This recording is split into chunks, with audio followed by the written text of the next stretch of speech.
Okay, we have discussed about rule 1, that was if the summing points are in a series like this and there was a R3 here and R2 was there, this was minus, this was plus, and to this another signal goes off. So this we call it as a R1, and this was R1 minus R2 and the output from this was R1 minus R2 plus R3. Okay. Now, if for the associative law to satisfy, so I have interchanged this R3, R2 with R3. It was carrying a positive value. There was summing point here, and R3 was replaced with a R2, which was carrying a negative sign, and the output, the input was R1, and the result that comes out of the summing point 1 will be R1 plus R3.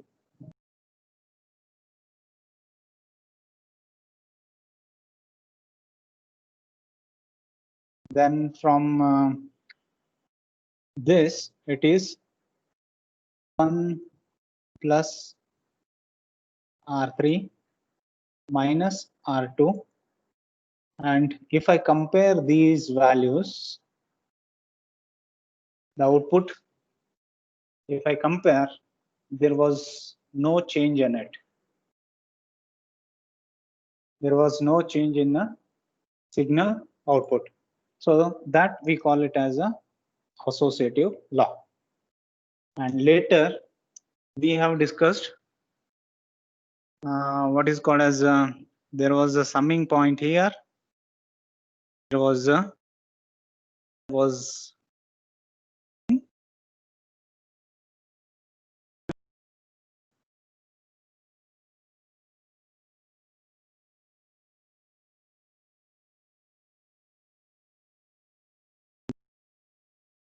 in this case, if I interchange R2 and R3, then the output was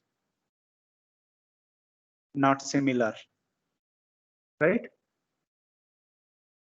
Similar, so associative law will not hold good if a gain point or a gain block is introduced in between a two summing point. And this was rule number 2, and we have studied what is called as rule number 3, that is if the blocks are in series, if the blocks are in a series like this, wherein G1, Z2 and Z3 are in series, and the output, that is C of S, was equal to, and this I will write it as R of S, was equal to what? It is R of S into G1 into Z2 and into Z3, and this can be reduced as a simple reduction block like this: G1, Z2 and G3, and this was the output C of S with the input R of S. Okay. So also we have derived a transfer function of out of this, which is a definition of a ratio of C of S divided by R of S. And also in parallel, if the blocks are in parallel like this, Z1, Z2 and Z3, and there is a summing point here, and output of a C of S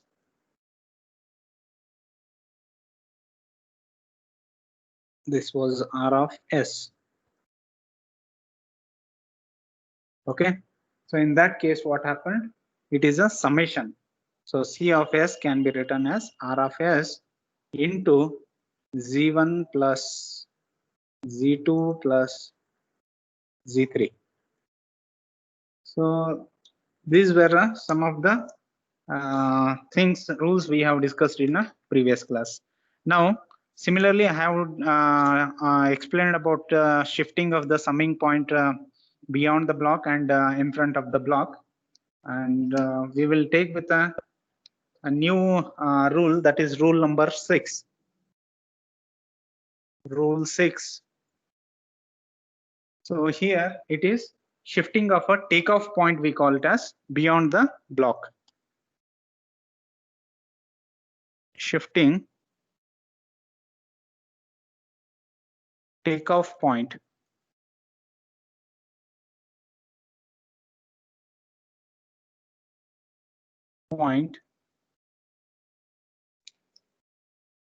beyond the block.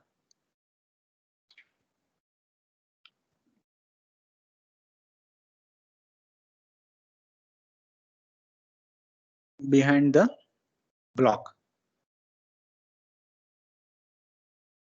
Okay, so how the diagram looks for this?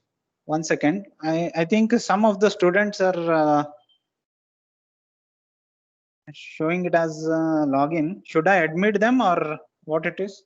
It is popping up as students are viewing in a lobby, waiting in a lobby. So everyone has joined, right?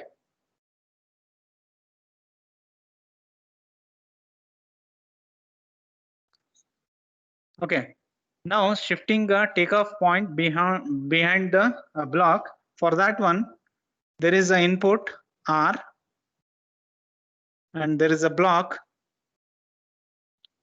G, and the output I call it as C, and there will be a something called as a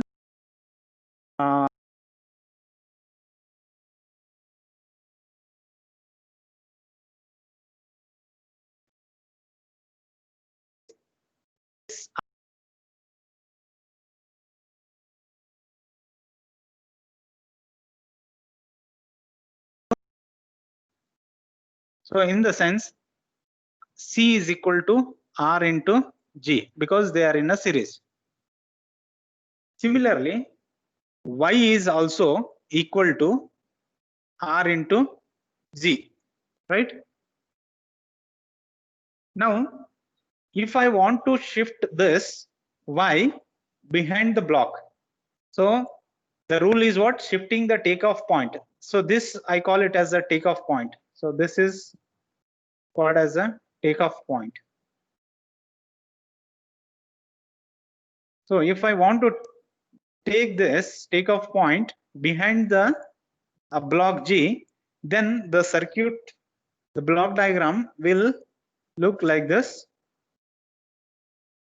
So this is G and this is C, and yes. Sir, Y Hello? is equal to R to G now, sir.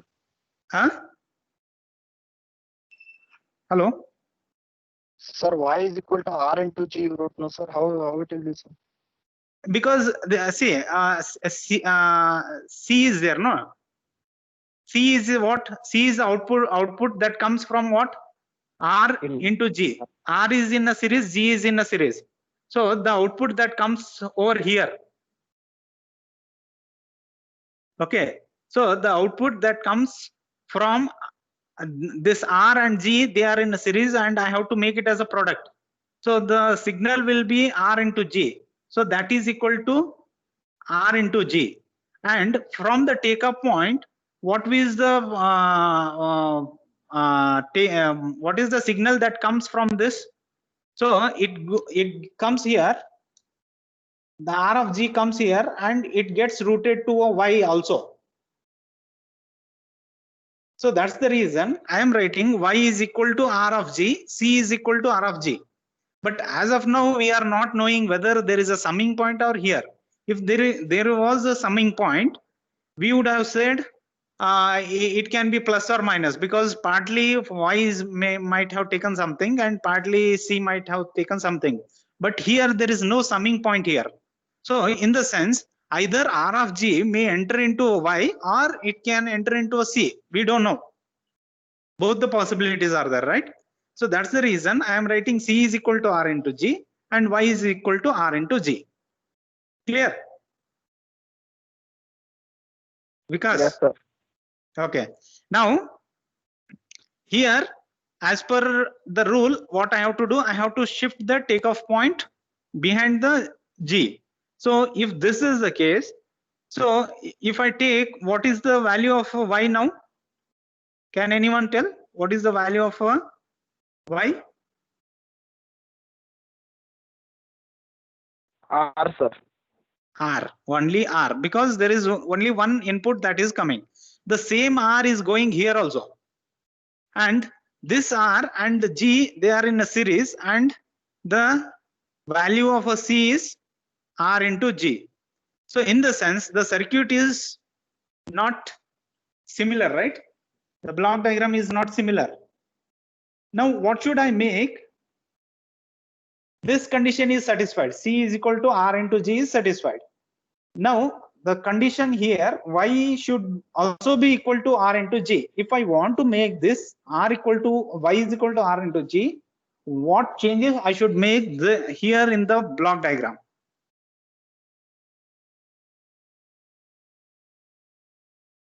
Yes, can anyone tell? Sir, in the near block, near takeoff point, we should add G, sir.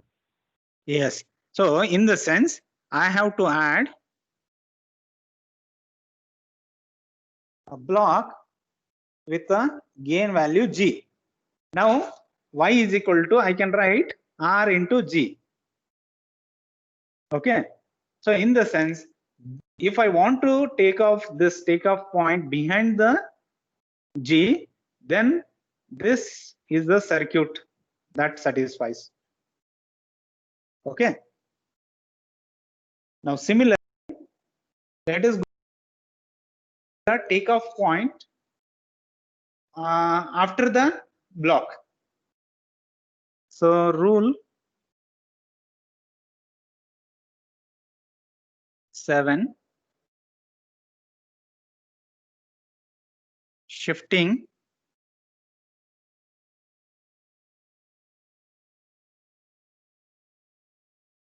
the takeoff point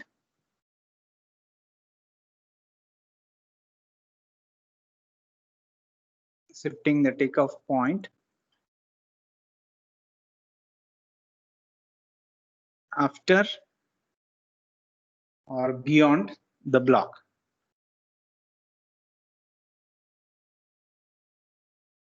Okay. Now let me put a diagram for this. So this is R input and there is a G here and there is a C, and here there is a takeoff point. I will write it as Y, and to this there is a input R. Okay, now can you tell what is the value of the C? Yes. What is the R value of into C? G, sir. R into G. R into G, and here it is just R, right? Now, as per the rule, what I have to do here is I will put the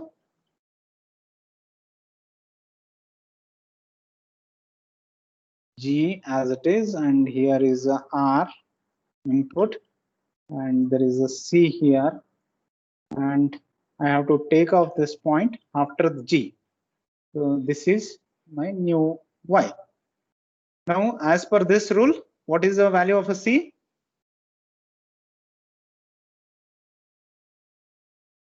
R into G. R into G. And what is the value of Y?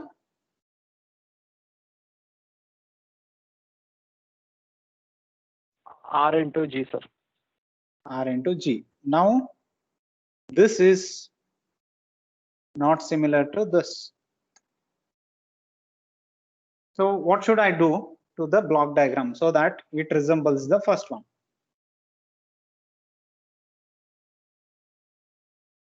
Yes, can anyone tell? So I should add something here, right, to this block. Block 1 by G.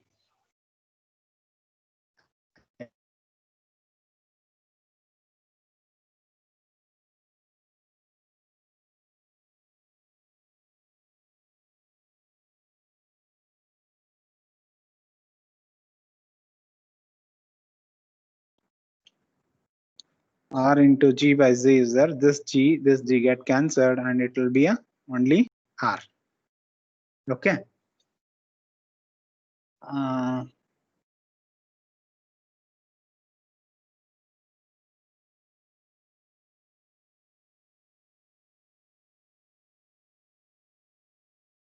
So now the rule number 8, that is removing the minor feedback loop.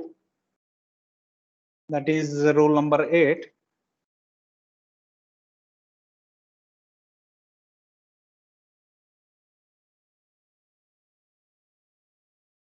Hello, is it audible? Hello. Yes, sir. Okay. So removing minor feedback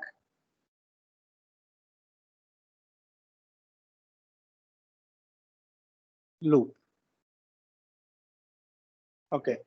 So for this, already I have spent a time on this for deriving the minor feedback loop in a previous class. Considering the water tank filling, there I had one summing point, and then I had a one block. So this I call as G of.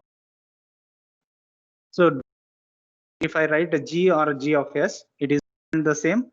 So S represents a frequency domain, and already you know what is the frequency domain and all.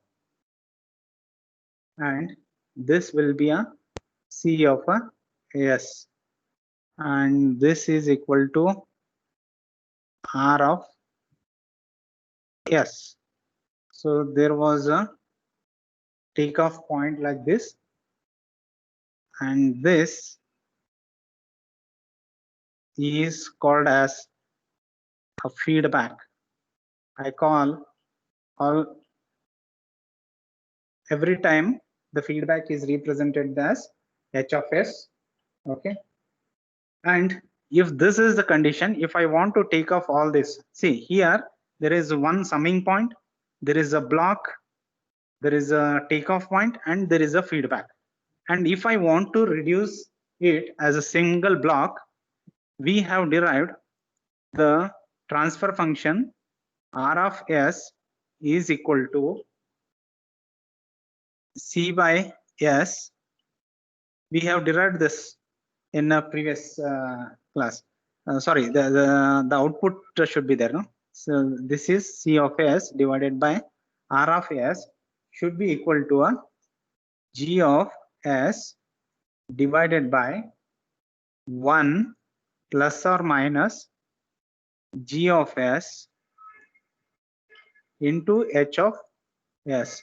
So this was the transfer function. We have derived this in a previous class. And in the sense, wherever you come across this kind of block diagram, which includes of one summing point, one block, one gain block, and one feedback block, and there is a takeoff point that can be reduced as this block diagram. So this I call it as R of S. So this will be G of S divided by 1 plus or minus S into H of S, and the outcome is C of S. So this is equivalent to this. Okay. So this is how we have to use all these rules, and what we have to reduce the block diagrams. Okay. So we'll try to simplify the things by considering one example of the block diagram. Let me solve that. Okay. Any doubts in the block diagrams? Hello?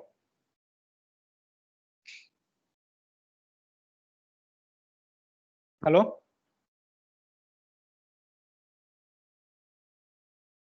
No, sir. Hello. Okay. So now next we will take one simple example and try to implement all these rules to reduce our complex block diagram into a simpler block diagram, and then we can get the transfer function for the complex block diagram. And before that, we should understand the procedure to use these rules. So I'll say procedure there are a set of procedure to solve a block diagram.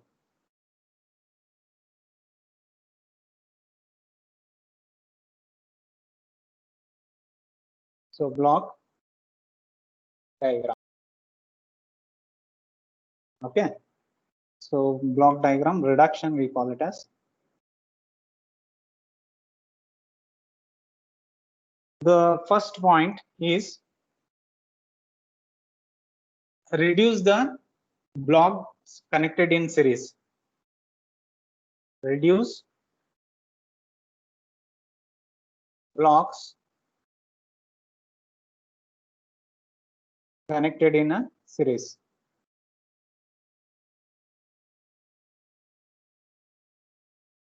So this is how you have to follow the procedure.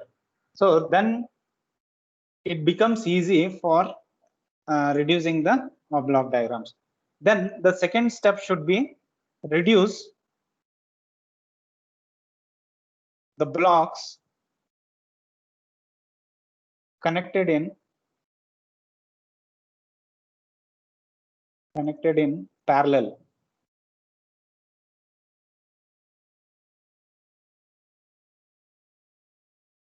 Okay. Third step, reduce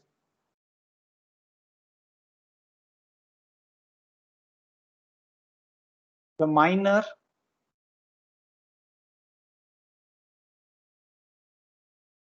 internal feedback.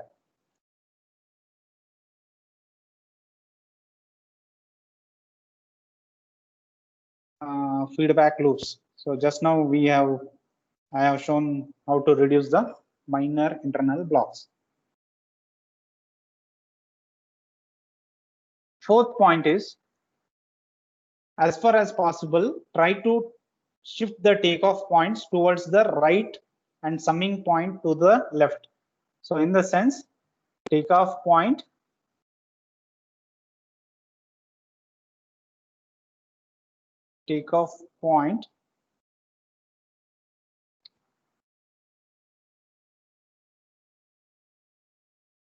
towards what? Right side of the block diagram. Right side. And summing point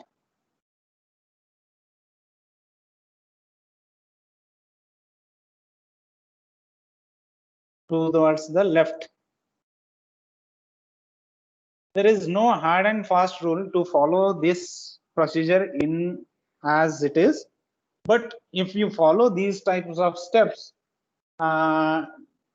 it will make the block diagrams easy to reduce, and we can achieve the reduced block diagram in a few steps.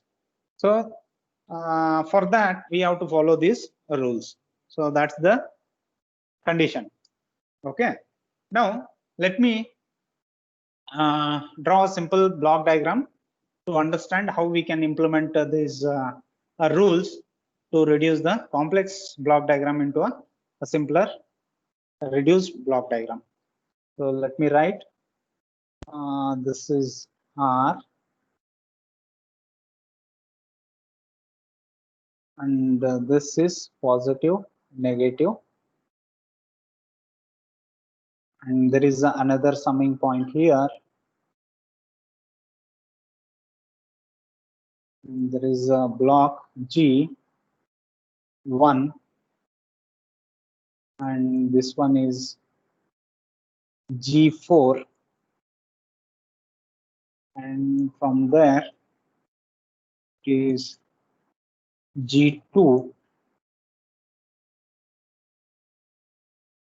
and from here there is one summing point, and from here there is a output, and from here there is a takeoff point which goes and connect to this. So this I call it as H2. It is a feedback, and also there is a one takeoff point here, and it connects to this block summing point. This I call it as H1, and it goes here, and it has a positive, and this has a positive sign. And from here there is another takeoff point. So here it is G3. It is G3, and it connects to this, and here it is a positive, and here it is a positive. Okay, so I think you have to take down this block diagram, otherwise you cannot follow it. Do you have a pen and a book? Hello?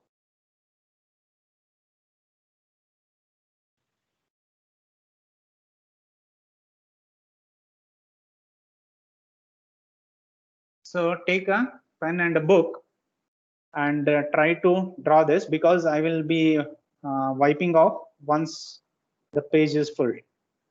Now, what the thing here is, what is the first thing I have to do? Follow the procedure.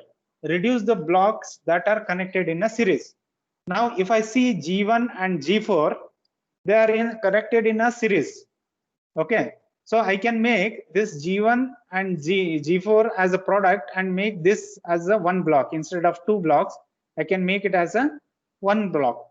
So I will make this as G1 into G4, because these two are in series. You are following, right? These two are in series. So that's the reason I'm making it as G1 and G4. Now look for the second thing. Which are parallel? These are parallel. G2 and G3 are parallel. So I can make that as G2 plus G3, because the rule says that if they are in a parallel, I have to sum up. Now there is one takeoff point that goes from here, and there is a summing point here, and this takeoff point has a H1. Okay, and these all I keep as it is. So there is summing point here. I will try to keep this as it is.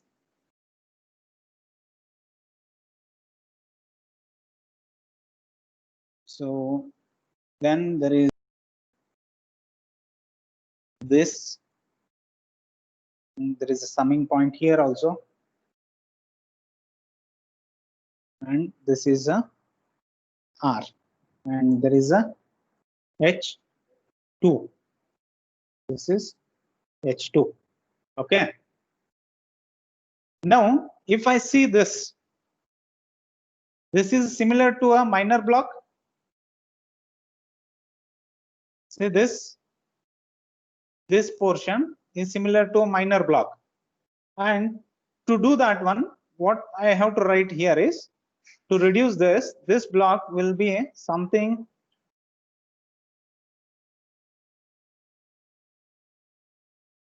the things that are within this blue color box are considered as a minor block, and I can write it as G1 into Z4 divided by 1 plus or minus Z1 into G4 into H1.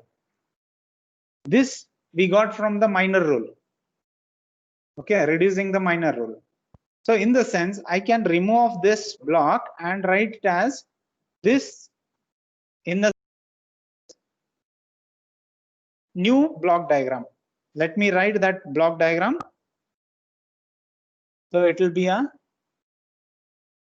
one summing point here,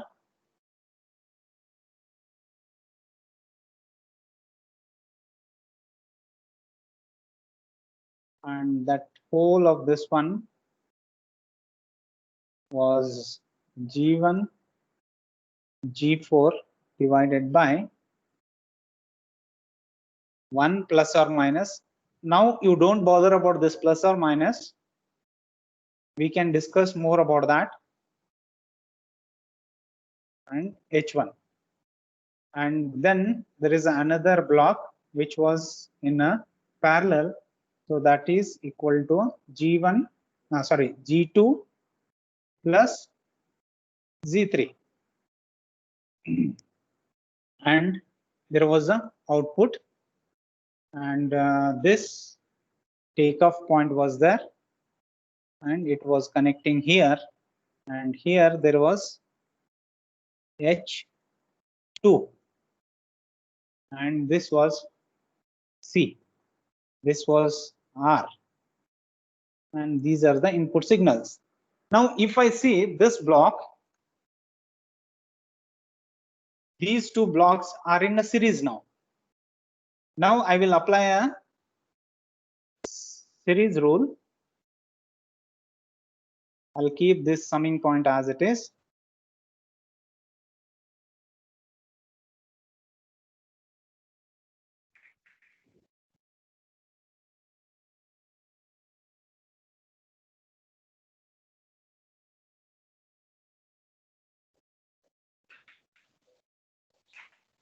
And this will be a C, and this one is G1 G4 1 plus or minus G1 G4 H1 into Z2 plus Z3.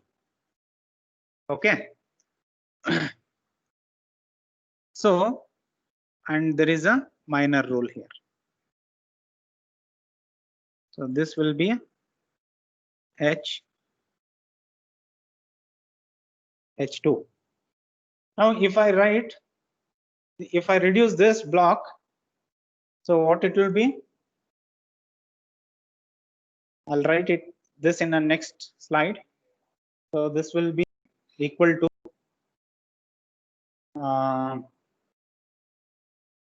R, and there will be a big block, and this will be a C. It will be a G1 G4 into Z2 plus Z3 divided by 1 plus or minus G1 G4 into H1 divided by 1 plus or minus G1 G4 into Z2 plus Z3 divided by 1 plus or minus G1 Z4 H1 into H2. So this is the reduced block diagram.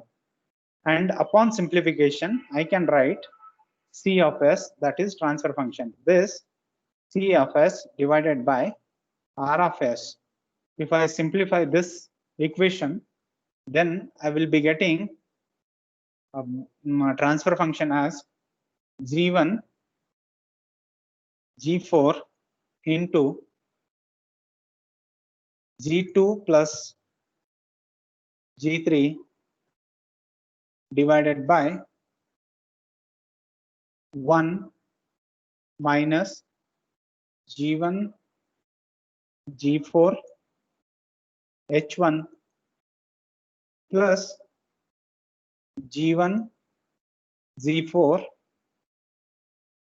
into G2 plus G3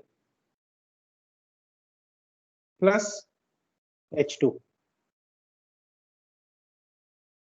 Okay, so this is how the block diagram, a complex block diagram can be reduced to the simpler block diagram, and then we can simplify the things to arrive at a better transfer function. So with this, we will stop here. We will start with a new class with a new problems in the next class. Okay. So thank you. Any doubts?